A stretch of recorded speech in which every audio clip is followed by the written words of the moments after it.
I already talked about the great features coming to iPadOS 14 when you're an Apple Pencil user. The new Scribble feature will allow you to write in any text field on your iPad. No need to put away your Apple Pencil anymore when you have to write plain text. In this video I will show you how awesome it actually is using this feature inside Notion and Miro.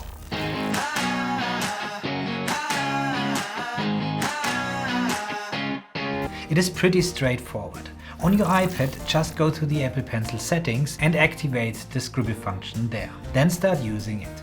That's it. So here I am in Notion and I simply tap onto the line I want to write in and start writing. It will then directly convert my handwriting into typed text. With the great toolbar available in the Notion iPad app, you can even navigate easily inside your document, turn your block into something else, insert blocks, undo, redo and more that you're already used to when you're using Notion. Where the new Scribble feature, however, really shines is when selecting text. Simply strike through the text parts that you want to select and then you can use Notion's toolbar to apply changes such as color. Or you can add comments, in which you again can use your Apple Pencil to write them. Inside Miro, you can do a lot more with your Apple Pencil already. Just draw a certain gesture and it will create a sticky note for you, or draw shapes to create them. This was already available before the iPadOS 14 update came out.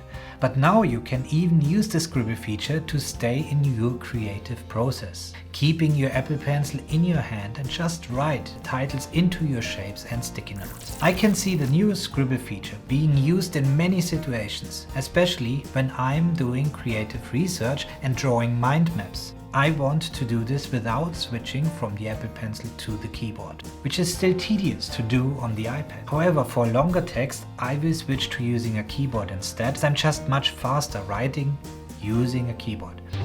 If you like this video, give it a thumbs up and share it with your friends. And if you haven't already, subscribe to this channel to stay up to date on the latest productivity tools. I will catch you up next time.